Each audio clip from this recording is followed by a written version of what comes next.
Hello everybody, welcome back to another video. Today I'm a little nervous for this video because the Mini is already like a little bit loud. After I did a muffler delete on the John Cooper Works exhaust, it's pretty good. It like burbles and crackles a little bit, and sometimes when those crackles hit, it really pops.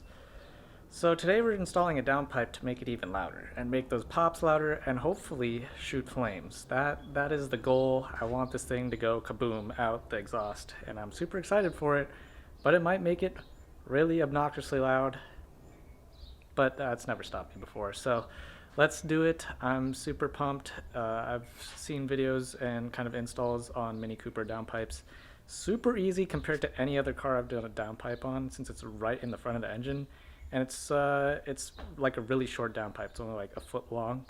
So hopefully, you know, taking it out and maneuvering and all that stuff is going to be way easier on this car. So I'm actually very excited. Hopefully this doesn't take me too long. Let's find out. But before we get started, I just wanted to do one thing and shameless plug real quick. So if you haven't checked it out already, finitecode.net is all of my clothing that I create for this brand. And I'd really appreciate it if you go check it out. We have a new shirt, a new hoodie, and a new hat that I'm wearing right now. I like them a lot. I hope you guys do too. I know it's warming up and I just made a long sleeve and a hoodie, but maybe you live somewhere cold and still need a hoodie. I don't know, whatever. I'll be coming out with more t-shirts soon. And yeah, let's get started. Okay, we got a nice box from Racing Dynamics here.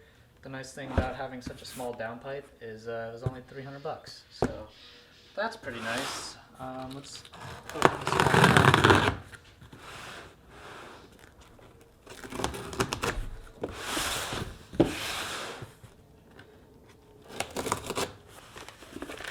Got some hardware and gasket, usual downpipe stuff. And we got this guy, look at that. That's not even, that's such a short downpipe. It's awesome. Come on, lady. There we go. Look at that. Looks pretty nice for the price. I mean, obviously no cat. This is full catless, just straight piped. That's why I'm a little nervous about how loud this is going to be, but there's only one way to find out.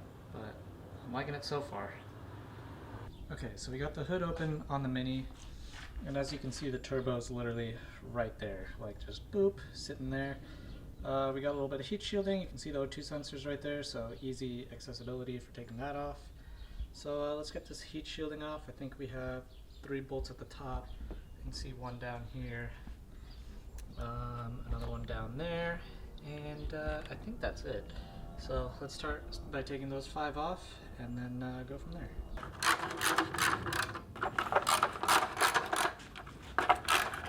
Okay, I was able to kind of yoink the heat shielding off, but since the O2 sensor runs through the heat shielding, we're going to have to unclip it right here so we can feed it out through that hole. There we go, easy enough. That's really hot, hold on.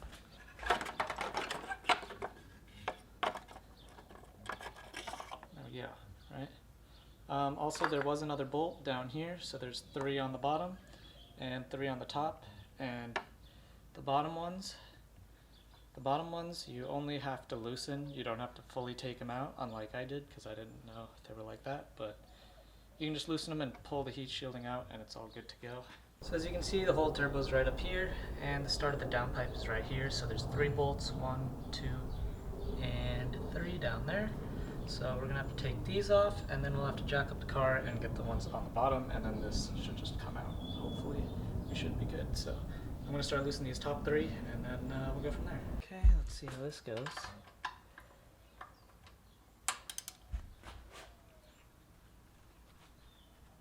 I might need a bigger thing.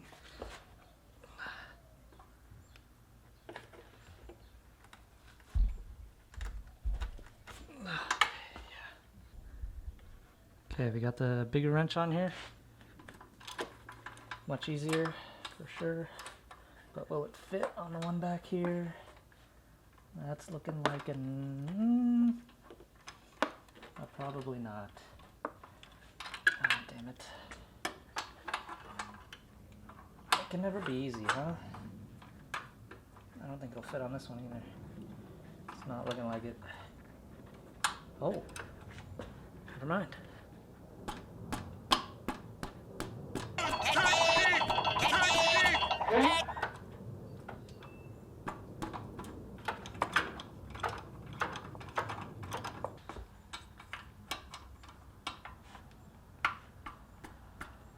Ow! I think it's working now. Where's the mallet? Okay, after a little bit of finagling, I was able to get all 3 bolts out, but I guess use some WD-40 because the studs came along with it, which isn't really a big deal, but yeah, maybe just use some WD-40 and you might get lucky and leave the studs in. Honestly, having the studs out might make it easier to pull this downpipe out, so maybe a blessing in disguise. I guess we'll find out. But now that the top is done, we're gonna have to move underneath. I can see a lot of heat shielding around this, so I'm probably gonna have to remove all that heat shielding, and then there's definitely another O2 sensor down there as well, so we're gonna have to go underneath and take a look, but that's what I have a feeling we're gonna have to deal with first. Alright, the car is now jacked up, and I went ahead and took a look under the car. And so straight away you can see the downpipe right here. It's got a little V-band clamp, which is awesome, makes life way easier, super hopefully easy to remove this. And so we have another O2 sensor right here. The clip is about halfway up, it's about right there. It's actually mounted up here, but I took mine off. It's kind of dangling right now. I cannot figure out how to unclip that. It's a super weird clip. So I think I'm just going to take off the O2 sensor right here, since the downpipe is still kind of in here and that's not too bad of a location to reach. So that's going to be the first step, and then there are 2 bolts that hold the downpipe onto the engine just for stability, so we're going to have to take those off and then take the clamp off and hopefully it'll slip out. So that's the plan. Let's start with taking the O2 sensor off. I don't know how this is going to go, to be honest, but let's find out. So we got the adjustable wrench. Oh, let me make sure. Okay. Adjustable wrench and a mallet, my favorite O2 sensor tools.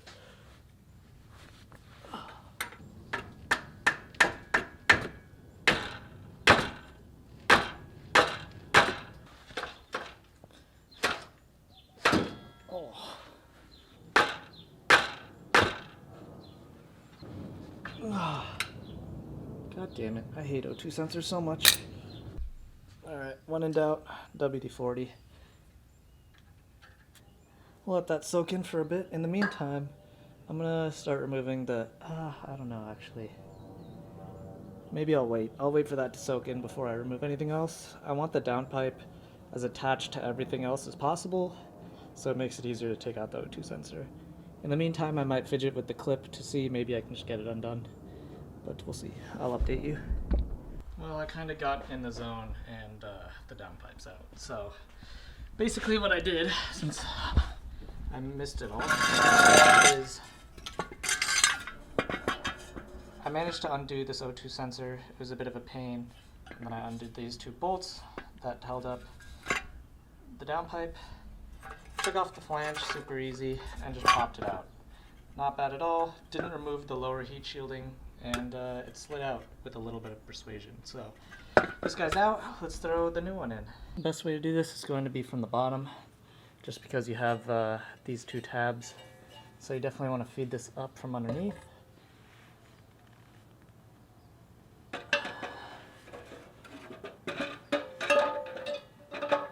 Should just slide up pretty easily.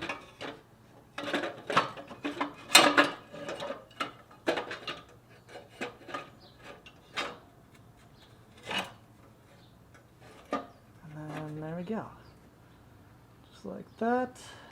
And then we need the 2 bolts that I threw somewhere. Oh, here they are. And I forgot the clamp. Okay, hold on, let me redo that with the clamp. Okay, so I just got the top bolt in.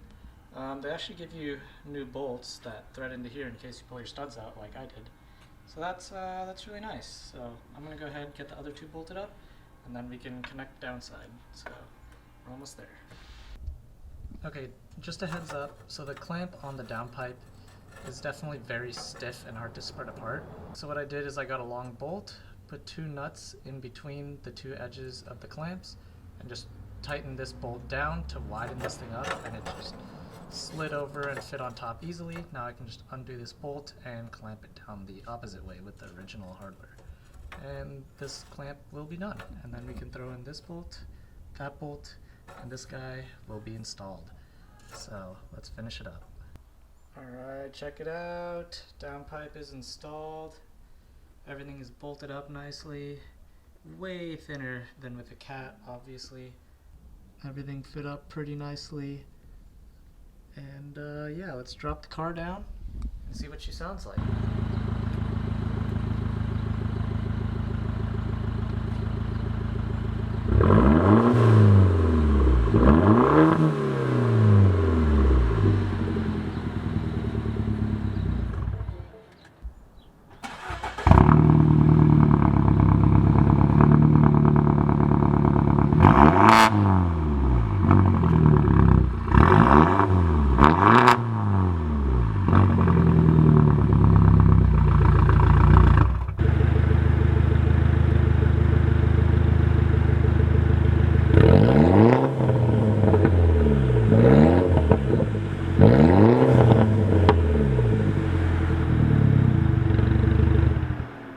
There you guys have it. Downpipe has been installed. I've been driving on it for like 2 weeks now, and it's decently loud. It's not like crazy loud. The E36 is definitely louder. For a daily, it's pretty nice, and I like it. It pops a lot, especially like downshifting right around the 2,000 to 3,000 range when you're decelerating. It crackles a decent amount, which is one thing I absolutely love about Minis. They sound phenomenal. Like this whole exhaust system on the car, it rumbles. It doesn't sound like a 4-cylinder. Well, it kind of does, but it sounds more like a Boxer, like a Subaru. It's got that like little bit of raspy, deep rumble to it, which is super nice. It's not like really high pitched like Tin Canny, which is, you know, I like it. But anyway, thank you guys so much for watching. I do have a big box over here, so more E36 stuff coming soon. That'll probably be the next video. I'm doing short shifter and some other stuff, so keep that in mind, and thank you guys for watching, and I'll see you guys in the next one.